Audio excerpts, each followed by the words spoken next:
Karl? Good morning. It's going to cool off big time. Yeah, with all that rain moving in. That's awesome. Cool. So we're talking about the biggest movie in the country right now. Yeah. This week and last week, Crazy Rich Asians. Yes. And you've heard about the book. So, I have heard about the book. It's basically just about Asian women who are very rich. Cool. And, you know, their lifestyles. Yeah. Wow. Okay. Well, tell us what the story's about here. Okay, well, the story follows Rachel, an American-born Chinese economics professor who travels to her boyfriend Nick's hometown of Singapore for his best friend's wedding. Before long, his secret is out. Nick is from a family that is impossibly wealthy.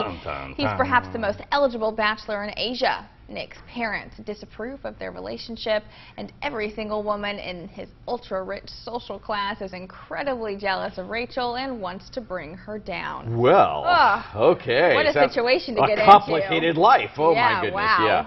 Well, it's going to be... He should have warned her. Yeah, it's going to be lots of pretty people and lots of great costumes, going to lots of cool places, and, yeah, making it a lot of fun. Yeah.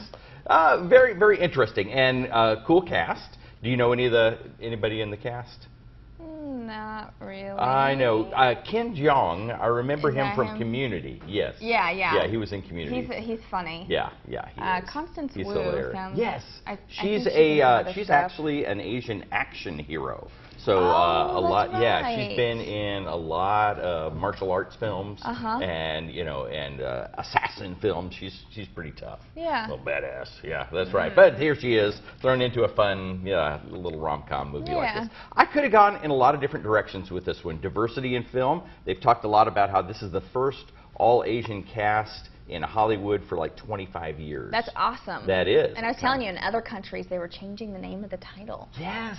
Taking out the word Asian. That's kind of the point. Right, and I think it's meant to bring conversation. Right, you know? Right. I think you're right. And do you think diversity in film is getting better in America? I'd say so. I mean, it's not unusual to see like a mixed race couple on TV and stuff. I agree. Or could have talked about haves versus have-nots. This movie is about the haves, no question about that. Lots of money. Or cultural dating and how that works or doesn't work. But really, I decided to go in the direction of when your parents disapprove of your partner because, oh my goodness, look at that mom face. Yeah. Yeah, she does not approve of this relationship and gives him a really tough time. And it throws me back to Romeo and Juliet, where the two families were feuding, Fiddler on the Roof, where he said tradition, and they were not, those kids will not get together, or Downton Abbey, where he forbids his daughter to marry a common man. Yeah, he's like the chauffeur or something. Right, the chauffeur, And so, that's been dealt with in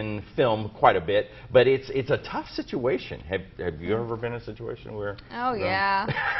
Oh, yeah. But, looking back on it as an adult, they were right. Gotcha. Gotcha. Yeah. And, sometimes, good point. So, I've got some points. Number one is don't be critical and defensive. In other words, you could, if your parents are disapproving of your dating partner, you could just get really critical about your own family, well, as if we're so, or real defensive, and that just doesn't make it better. That doesn't take you in the right direction very fast. Yeah. I think kind of patience and humility. Number two, don't keep your relationship a secret. Now, that's not going to work. No, it wouldn't work for me, that's for sure. Right, and of course, I was thinking more along the young adult level. I wasn't thinking about the college or high school level. That's we'd have different points maybe for each one of these. Yeah, I think so. And I think when you're younger, you're less open to your parents' advice. Right. Yes. And you're kissing a few frogs, maybe. Maybe they're not a good way to always say winners. It. Whatever do you mean? Yeah, you gotta learn the lesson. No, I get that. I think you're right. Yeah. I think you're right. Okay, but keeping the relationship a secret really doesn't do them any favors or you any favors. Number three, don't use this as a teaching moment.